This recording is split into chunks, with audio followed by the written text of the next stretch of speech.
এই পঞ্চপ্ৰাণৰ লগত জীৱাত্মা সংযোগ থাকে। এই পঞ্চপ্ৰাণ আহিলে, এই বিশ্বাস হ'ল। তাৰ লগত আৰু চাৰিটা বস্তু আহিলে। এই চাৰিটা বস্তু আহিল কি? মন, বুদ্ধি, চিত আৰু অহংকাৰ। এইকেইটাকে লৈ মাতৃৰ গৰ্ভত আমি স্থিত হ'লোঁ, কিন্তু সজীৱ নহয়। তেতিয়া আহিলে কি? জীৱাত্মা আহিলে। জীৱাত্মা যেতিয়া আহিলে, জীৱাত্মা আহিলে আমি আমাৰ দেহ বুলি কোৱা যায়। যেতিয়ালৈকে মৃত্যুৰ সময়ত আমাৰ দেহত জীৱাত্মা থাকিব, তেতিয়ালৈকে এইটো আমাক দেহ বুলি কোৱা যায়। যদি জীৱাত্মা ওলাই গৈছে, এইটো কি বুলি কোৱা যায়? ডেড বডি বুলি কোৱা যায়, বুলি কোৱা যায়। জীৱাত্মা জীৱাত্মাই জীয়াই থাকিব পৰা শক্তিহে আছে।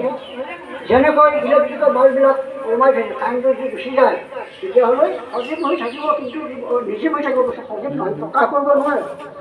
তাৰপিছত চতুৰ্থ মাসত আমি তৃতীয়স্কন্ধ ভাগৱতৰ কপিল ভগৱানে মাতৃদেৱৰ সৈতে কোৱা মানৱজনী প্ৰাপ্তি তামসী কীৰ্তি বৰ্ণনা আধ্যাত্মৰ কথাটো কৈছোঁ বাৰু সমস্ত। অৱশ্যে আইসকলে বুজি পায়, তেওঁলোকে গৰ্ভধাৰণ কৰোঁ, আমি নাজানো, আমি শাস্ত্ৰৰ যোগেদি কৈছোঁ কথাটো। চতুৰ্থ মাহত যেতিয়া পৰমাত্মা আহিলে, পৰমাত্মা আহিলে আমাৰ কি হয়? ক্ষুধা তৃষ্ণা বাঢ়ে। সেইকাৰণে পঞ্চম মাহত পঞ্চম দিব লাগে, গম পাইছে? কিন্তু জীৱাত্মাই জীয়াই থকা ব্যৱস্থা হৈ আছে, কিন্তু পৰমাত্মা যি নাহে, পৰমাত্মা নাথাকে, আমি চকুৰে নেদেখোঁ, আমি একো কৰিব নোৱাৰোঁ। এতিয়াও আমাৰ ভগৱন্তৰ অসীম শক্তি, পৰমাত্মা শক্তিয়ে যিটো খুৱাইছে, আমি আপোনালোকৰ আগত সেইকাৰণে কৰিব পাৰিছোঁ, বা আমি অন্য একো কৰিব নোৱাৰোঁ। সেইকাৰণে কৈছে ধৰ্মক জন্মসময় ভগৱন্তে আমাৰ হৃদয় স্থিতি জীৱন কৰা সিদ্ধান্ত কৰিব পাৰিছে। আমি নিজে কৰোঁ বুলি একো কৰিব নোৱাৰোঁ। যদি নিজে কৰোঁ বুলি ক'লে অহংকাৰত উপনীত হ'ব লাগিব, তেতিয়া আমি বিনষ্ট হ'ব লাগিব। আমাৰ এই শৰীৰখনত মন হৈ ৰজা, মনটোৱে ৰজা। সেইকাৰণে আমি কায় মন বাক্য আমি দশইন্দ্ৰিয়ৰ সৈতে আমি ভগৱন্তৰ ওচৰত শৰণ ল'ব লাগে, আশ্ৰয় ল'ব লাগে। এতিয়া আমাৰ শৰণটো এতিয়া কেনেকৈ লৈছোঁ? আমি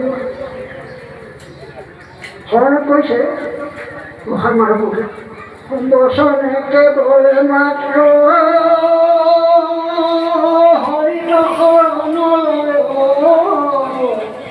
চিতে আনদেৱ কপুজয়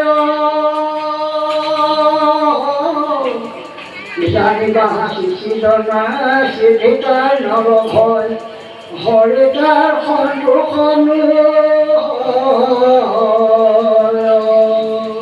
সেইকাৰণে আমি শৰণৰ আগত চাৰিটা কথা আমি জানিব লাগিব। শৰণ লৈ আৰু শৰণ ল'লে আমাৰ কি হ'ব? শৰণ কেনেকৈ ল'ব লাগিব আৰু শৰণ আমি কিয় ল'ব লাগিব? এই কথা চাৰিটা জানি পেলাই যিসকলে শৰণ গ্ৰহণ কৰিছে, তেওঁলোকৰ শৰণৰ বাক্য আমাৰ শৰণে ক্ৰিয়া কৰিব।